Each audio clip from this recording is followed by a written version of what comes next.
자, 화장품 이야기 좀 해볼게요. 증권가에서 좋다는 화장품주. 진짜 하반기에는 예뻐질 수 있을까? 이게 전반적으로 다 같이 예뻐지기는 좀 어려울 것 같아요. 공감대가 거기서 형성이 되는 것 같고. 그럼 어떤 종목이 왜 이뻐지는지를 이야기를 좀 해야 될 것 같고. 올해 중국 리오프닝 관련주 등락률을 좀 보면 시퍼렇습니다. 보시면 아시겠지만 마이너스 20, 마이너스 30, 마이너스 9% 등등등 이런 화장품주들이 좀 고전하고 있는 그런 상황입니다. 하지만 증권가에서는 토니모리 2분기 영업이 흑자 전환 예상, 아모레퍼시픽 실적 하반기에 정상화된다. 마녀공장 3거래일 만에 상승하면서 42,000원 선 재돌파. 뭐 한중 관계가 악화가 됐어도 다른 쪽으로 눈을 돌려볼 수 있다라는 취지인 것 같은데 두 분의 일단 OX 한번 들어보도록 하겠습니다. 하나, 둘, 셋, OX 들어주시죠. 두 분 다 O입니까? 오네요. 오호. 저는 그러네요. 네. 네. 원래 X셨는데 황유현 팀장님이 갑자기 저는 마음을 X로 바꾸셨어요. 하겠습니다. 그러면. 네. 자, 오케이. 알겠습니다. OX 뭐 하셨으니까 요거 앞에다 놔주시고. 네, 황유현 X로. 팀장님을 그렇게 갈대 같은 마음을 만들게 한 요 화장품주. 뭐가 그렇게 고민이 됐습니까? 제가 작가님한테 항상 말씀드리는 게 예. 세모 너무 넣고 싶다. 아, 세모는 안 됩니다. 네, 그러니까. 근데 왜냐면 섹터 안에서도 예. 어떤 나라 또는 어떤 영역에 집중하느냐에 따라서 너무 종목 격차가 다르거든요. 그러니까 지금 보면 중국 쪽 비중이 높은 LG생활건강이나 예를 들어서 아모레퍼시픽 같은 경우에는 우리가 앞서 봤던 카카오나 기름 주식들과 거의 비슷한 흐름을 보여주고 있습니다. 예.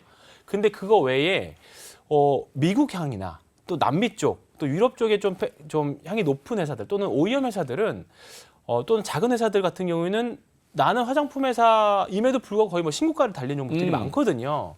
그러니까 지금 보면 화장품이라는 큰 섹터를 보고 OX를 논하기에는 예. 너무 이렇게 좀 사실 천차만별. 만별인 거죠. 아. 그러니까 요즘에 주식시장의 흐름을 화장품 섹터가 좀 어떻게 보면 캐릭터를 딱 표현해 주는 거긴 하거든요. 그러니까 반도체 안에서도 안 가는 주식은 또 정말 안 가고 화장품도 마찬가지예요. 화장품 그렇게 안 좋다 또는 오늘 호텔신라도 사실 굉장히 안 좋거든요. 중국 리오프닝과 관련된 섹터들 예. 보면.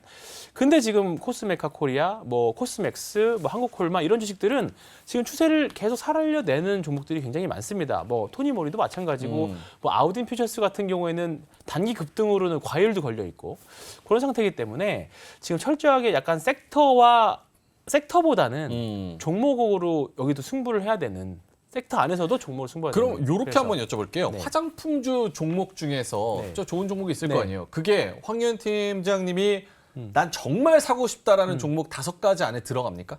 그렇지는 않습니다. 아, 그렇지는 네. 않고 화장품주 섹터가 전반적으로 좋아진다고 보기도 네. 힘들고. 네. 오케이. 그래서 X 쪽으로 조금 네. 더 마음이 기우셨다. 그럼에도 불구하고 이상엽 이사님 O를 네. 들어주신 이유가 있을 것 같은데 어떤 이유입니까?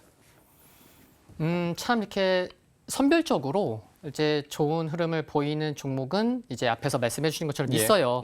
근데 LG생활건강이 오늘 신저가 나왔네요. 예. 참 오늘 요 흐름만 보더라도 이게 정말 다르구나라는 거를 오늘 다시 한번 느낄 수가 있는데 중요한 거는 중국 외 지역 그러니까 뭐 미국, 일본, 동남아 쪽으로 사업 다각화가 돼서 거기에서 매출 비중이 큰 회사들은 실적도 굉장히 잘 나왔고 그러니까 갈 수밖에 없는 흐름이고 그게 그러면 단발성 흐름이냐? 그게 아닌 거죠. 그래서 그런 기대감이 있다고 말씀을 드리겠고 그리고 트렌드상 뭐 갑자기 이제 박수를 치고 싶은데 뭐냐면은 일본의 화장품 시장이 세계 3대 안에 들어가는 시장이거든요. 예. 근데 일본에서 화장품을 수입하겠죠. 그 수입 국가 1위가 1분기 한국입니다.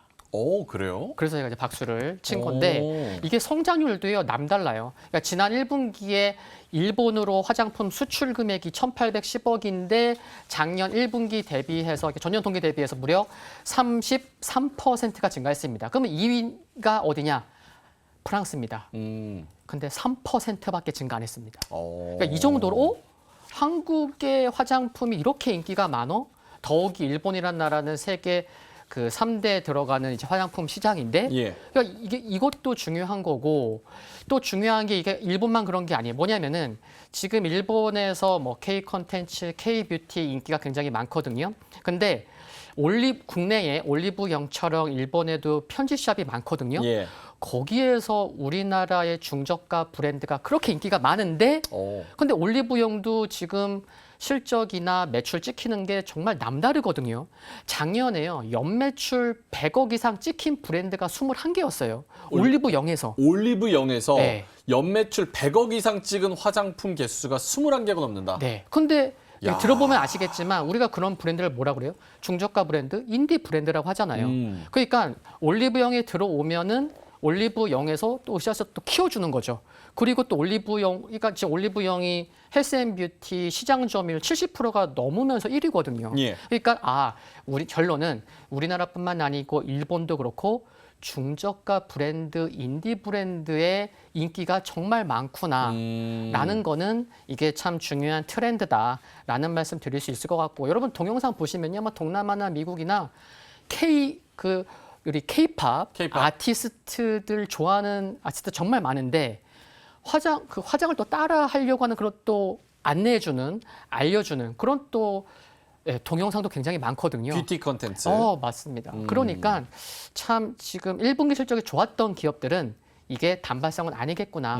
그런 기대감이 앞으로도 또 주가에 좀 반영되고 있는 것 같습니다. 오케이. 그렇다면은 이거는 정말 짧게만 어디 시장을 노리는 화장품주 혹은 화장품 기업이 좋습니까? 예를 들어서 동남아, 아까 말씀하신 뭐 K-팝이나 이런 거는 또 동남아에서도 또 굉장히 인기가 많고 하니까 동남아 시장에서 잘 팔아야 되나? 아니면 미국 쪽으로 잘 팔아야 되나? 아니면은 어떤 특징이 있어야 되나? 이런 고민을 하게 되거든요. 네, 저는 화장품 좋다고 말씀드리니까 미국, 일본도 있고 미국도 있는데 예. 저는 오늘요 제가 이거 방송 아니었으면 예. 잉그 루드랩 지금 탐방 가 있을 겁니다. 오, 네. 왜요? 탐방 가는 팀이 있는데 오늘 가는 날이래요. 잉글 우드랩? 네, 근데 뭐, 잉그 루드랩은 이제 미국 쪽에 이제 매출이 굉장히 큰 회사인 거죠. 제가 작년에도 잉그 루드랩을 5월달, 9월달 2번 탐방을 갔다 왔어요. 근데 제가 그때 들은 거는 내년에 2023년에 실적이 좋아질 수밖에 없습니다 들었었고 그리고 또 IR도 굉장히 관심이 많은 회사인 거를 제가 알고 있는 거죠. 그래서 2021년 연말에 IR을 세게 했어요. 그래요. 2022년에 뭔가 좋아질 것 같고. 근데 2022년에 뭐가 터졌어요?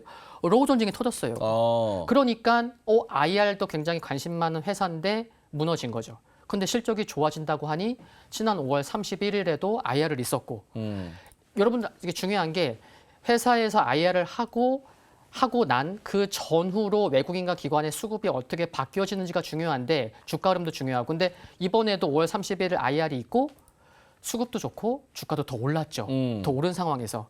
그러니까 앞으로의 결론적으로는 미국 쪽에 매출이 나오는 잉그루드랩 같은 경우 중요하겠다. 관심 가져볼 만하겠다. 그래서 좀 많이 올라왔음에도 불구하고 계속 관심이 필요한 게 아닌가 그런 결론을 말씀을 드립니다. 혹시나 뭐 그런데 탐방 같은 거 다녀오시면 저희 방송 오셔서 여러 가지 이야기들 좀 해주셨으면 좋겠습니다. 알겠습니다. 잉글 우드랩. 오케이.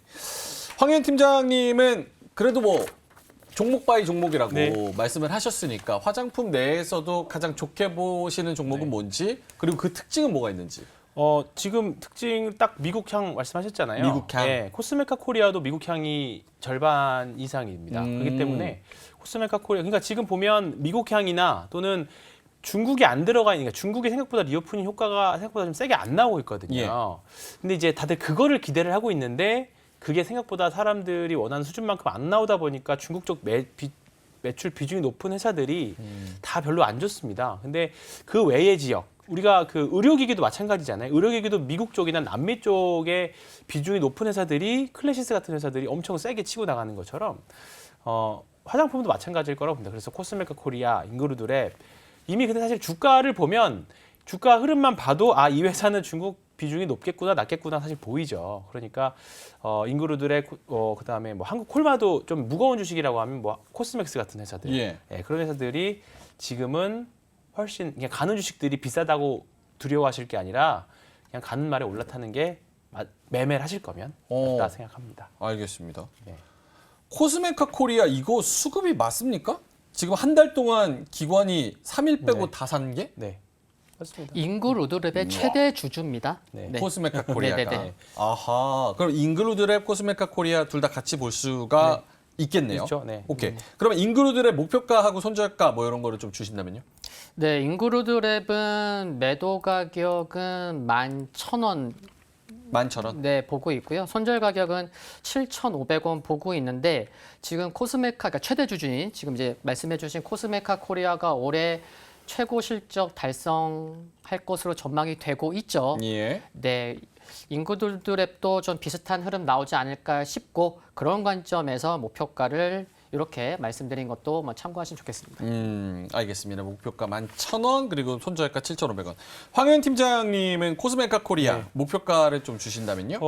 사실 저는 목표가는 의미 없다 생각해요. 의미 없다? 네, 의미 없다 생각하고요. 일단은 전고점이 대략적으로 한 3만 원 내외인데요.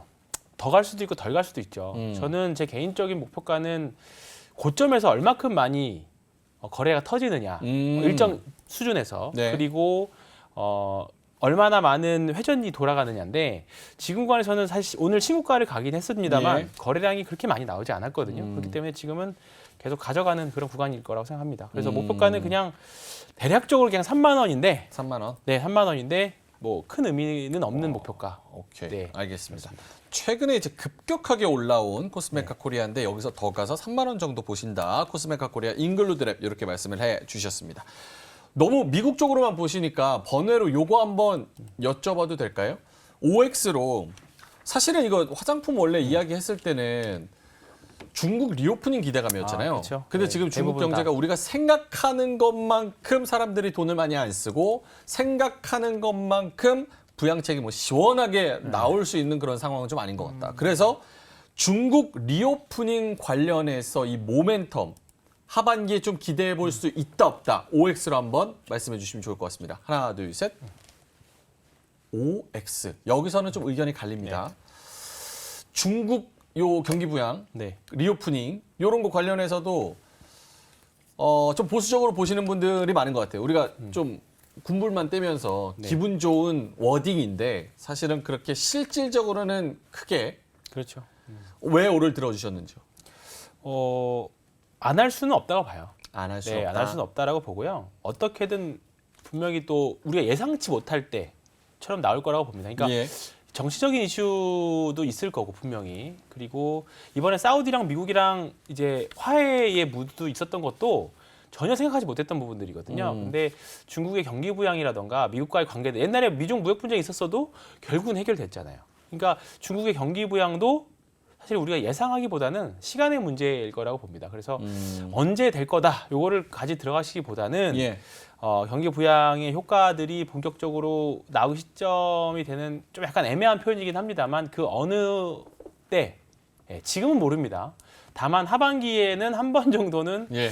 관련 이슈로 산다면 호텔신라나 음. 아니면 뭐 대한항공이나 예. 이런 종목들에서는 충분히 매매할 수 있는 기회 저는 이제 투자보다는 매매의 기회가 있을 거라고 생각합니다. 뭔가 매매의 기회로서 트레이딩 관점에서 오케이. 이상엽 이사님은 왜 X를 너무 그냥 빚 좋은 개살구 그런 느낌? 제 대사를 해주시면 어떡합니까? 아유 그런 마음이실 것 같아서. 네, 이제 하나 더 말씀을 드리면은 예. 최근에 이제 세계은행에서 이제 한 3, 4개월에 한 번씩 또 이제 여러 나라의 또 이제 경제 성장 GDP를 발표를 하는데 전망을 예. 한 달 전인가요? 중국의 경제 성장률을 발표를 했죠, 전망을. 근데 중요한 게요. 올해는 높였어요. 근데 내년은 낮췄거든요. 근데 최근에 트렌드가 어떠냐면은 중국의 GDP를 여러 이제 글로벌 유수 이제 글로벌 은행들이 또 낮추고 있어요, 올해. 그러다 보니까 세계은행은 지금 한 달도 안 된 시간에 안 된 기간에 내년을 낮췄는데 또 글로벌 유수 올해 또 낮추고 있어요. 예. 그러니까 이제 뭐 좀 할 수는 있겠지만 그게 눈높이가 물론 낮아지는 것도 있지만 크게 기대할 거는 없지 않을까라는 생각을 말씀을 드리면서 중요한 게 만약에 올해 중국이 막 화랑이고 경제 상황이 정말 좋았다면 인플레이션 또 문제가 있었을 수 있었을 것 같아요. 그래서 전 개인적으로는 중국이 힘든 거 아는데 중국이 힘들어서 이렇게 전 세계 글로벌적인 인플레이션이 그래도 조금 낮아지는 추세에 좀 긍정적인 영향을 중국이 주고 있는 게 아닌가. 오케이. 네, 그 정도로 보고 있습니다. 알겠습니다. 어쨌든 뭐 중국이 경기 부양책을 뭐 쓴다고 얘기를 하면 좀 적극적으로 사용한다고 하면 분명히 재료는 될 것 같습니다. 근데 이제 황희연 팀장님 말씀처럼 약간 트레이딩과 관련주들의 그런 단기적인 그런 모멘텀 이런 걸로 활용하는 게 좋지 않을까 이렇게 말씀을 해주셨습니다. 이로운 경제 채널 EBC